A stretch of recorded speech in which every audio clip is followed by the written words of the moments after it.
Hello दोस्तों, आज मैं आप लोगों को देखिए कुछ इंपॉर्टेंट प्रश्न बताने वाला। यह प्रश्न देखिए इंपॉर्टेंट है सभी कॉम्पिटेटिव एग्जाम के लिए और आरबी एनटीपीसी के लिए तो बहुत इंपॉर्टेंट है, क्योंकि इस प्रकार के प्रश्न पिछले ईयर के पेपरों में पूछे गए हैं। देखिए क्या दिया गया है। पहला प्रश्न इस प्रकार से है, एक वृत्त की त्रिज्या 3 इकाई है और इसका केंद्र रेखा y = x-1 पर स्थित है। यदि यह वृत्त 7,3 से होकर गुजरता है तो इसका समीकरण ज्ञात कीजिए। देखिए बहुत से लोग इसको पढ़ के छोड़ देते हैं, क्योंकि इक्वेशन बनानी होती है, सोचते हैं कैसे क्या।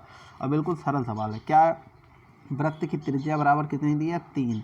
मान लेते हैं इसका केंद्र, क्योंकि रेखा दी है तो देखिए यह फार्मूला, यह सवाल किससे होगा?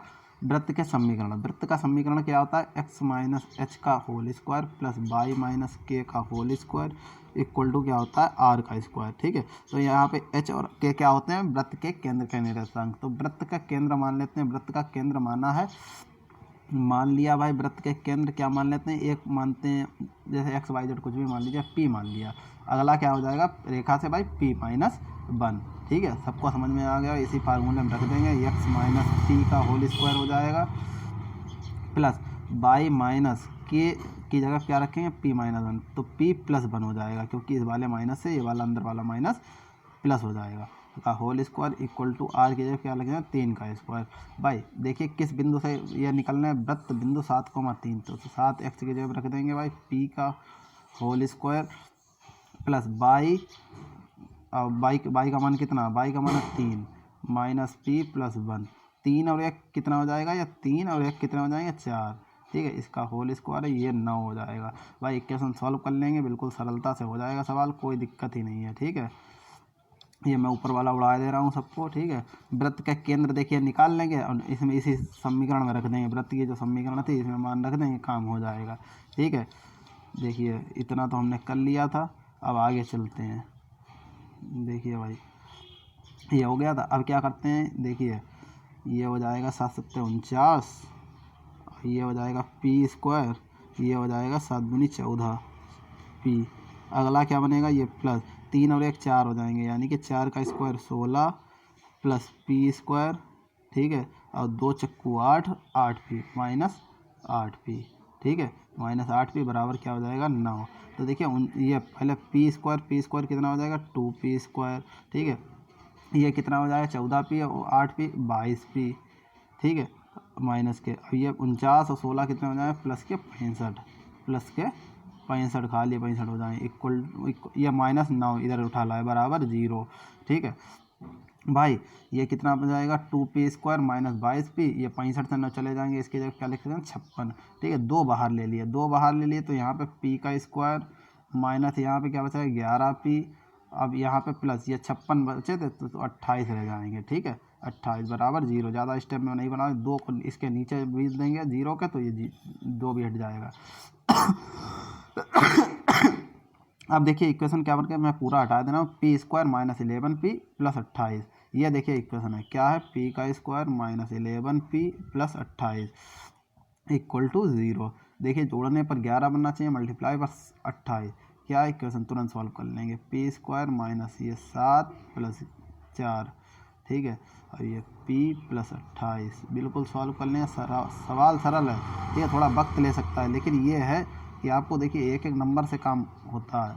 अब अगर आप सवाल को करेंगे ही नहीं तो खेल पड़ जाएगा। ठीक है, अब आप प्रैक्टिस कीजिए थोड़ी बढ़िया करके, तो ज़रा देर में सवाल हो जाए। मैं समझा रहा हूँ तो इतना टाइम भी लग रहा है, नहीं तो मुझको भी ज़्यादा समय नहीं लगेगा। ठीक है, ये 7 यहाँ पे बचेगा, 4 बाहर ले लिया तो p - 7, तो इसके फैक्टर क्या निकला है? p 4 निकल के आएगा, एक p का मान, और एक क्या निकल के आएगा? p का मान 7।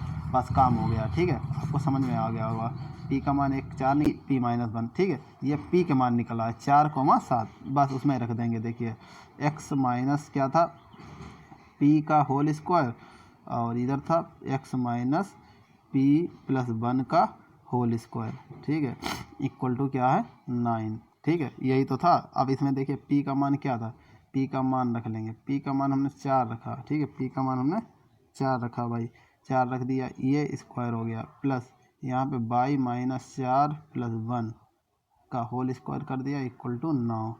ठीक है, ये हमारा हो जाएगा 22। देखिए 4 से 1 कम हो जाएगा 3, ये हो जाएगा x का स्क्वायर प्लस कितना हो जाएगा? ये 16 प्लस वो -2 नहीं, 2 × 8, 8x। ठीक है, इधर कितना बनेगा भाई, y का स्क्वायर, यहाँ पे 3 बचे तो 3 का स्क्वायर हो जाएगा 9। ठीक है, और यहाँ पे 3 दूनी 6, यानी कि 6y = 9।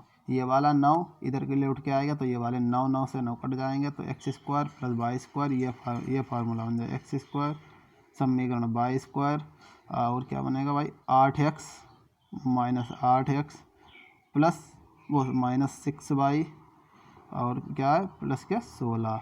ये देखिए किसमें इक्वेशन है, x² + y² -8x - y -6y और क्या है प्लस के 16। भाई दूसरे वाले ऑप्शन बन रहा, दूसरा वाला ऑप्शन हमारा सही हो जाएगा। ठीक है, चलते हैं अगले प्रश्न में। देखिए समय तो लग गया लेकिन आपको सवाल समझ में आया, अच्छा सवाल था। 2 नंबर प्रश्न दिया गया है, 2/5 + 2/10 = n+1/n+5 है तो n का मान ज्ञात कीजिए। n का मान निकालना है भाई। देखिए इसका एलसीएम कितना हो जाएगा, इसका एलसीएम हो जाएगा भाई 10।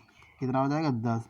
यहाँ पे हो जाएंगे 4 और यहाँ पे 2 का 2 रहेगा भाई। ठीक है, इक्वल टू क्या है n+1 अपॉन क्या है n+5। ठीक है, मल्टीप्लाई कर लेंगे, यहाँ पे क्या हो जाएगा, ये 4 2 6 हो जाएंगे। ठीक है, 6n हो जाएगा और 6 पंजे होते हैं 30। ठीक है, इसकी इससे मल्टीप्लाई हो जाएगी, इधर वाले के इससे, और ये तो कितना हो जाएगा 10n + 10।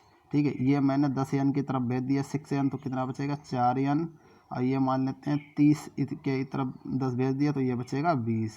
ठीक है, 4 पंजे 20 तो n का मान कितना निकल के आ गया 5। n का मान 5 निकल के आएगा, किसी ऑप्शन में ए वाला नहीं है, ए वाला ऑप्शन हमारा सही हो जाएगा।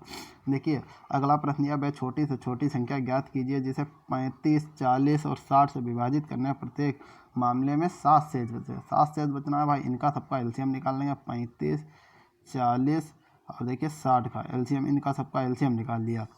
देखिए ये 5 से सीधे सीधे 5 7 35, 5 8 40 और ये 5 × 5 और 5 दूनी 10। अब देखिए भाई किससे कट जाएंगे, 4 से काट लेते हैं। 4 दूनी 8, 4 3 12। ठीक है, ये 7 का 7 रहेगा, ये 2 से कट जाएगा, फिर 3 से कट जाएगा, फिर 7 से कट जाएगा। तो देखिए मल्टीप्लाई कर लेते हैं, 2 3 6। ठीक है, 2 3 6 और 6 पंजे 30। 30 का 0 अलग लिख लिया, 3 3 चक्कू 12, 12 7 84, यानी कि 840। 840 एलसीएम आया 840 भाई। 7 शेष भी बचना चाहिए, 7 शेष बचाने के लिए 7 840 में जोड़ देंगे। 840 + 7 बराबर कितना हो जाए 847। 847 इसे आपने तीसरे वाले में तीसरा वाला ऑप्शन हमारा सही हो जाए। अगला प्रश्न देखिए दिया गया, वह संख्या ज्ञात कीजिए जिसे 510 और 270 में से घटाने पर प्राप्त संख्याओं का महत्तम समावर्तक 24 प्राप्त हो। देखिए महत्तम समावर्तक 24 प्राप्त हो, बिल्कुल सरल सवाल है, कुछ नहीं इन सबको। देखिए 510 को डिवाइड करेंगे तो देखिए शेषफल जो आएगा क्या आ रहा है भाई, 24 से डिवाइड करेंगे तो 24 दूनी होते हैं 48। ठीक है, यहाँ कितना बचेगा भाई 3 0 24 × 24।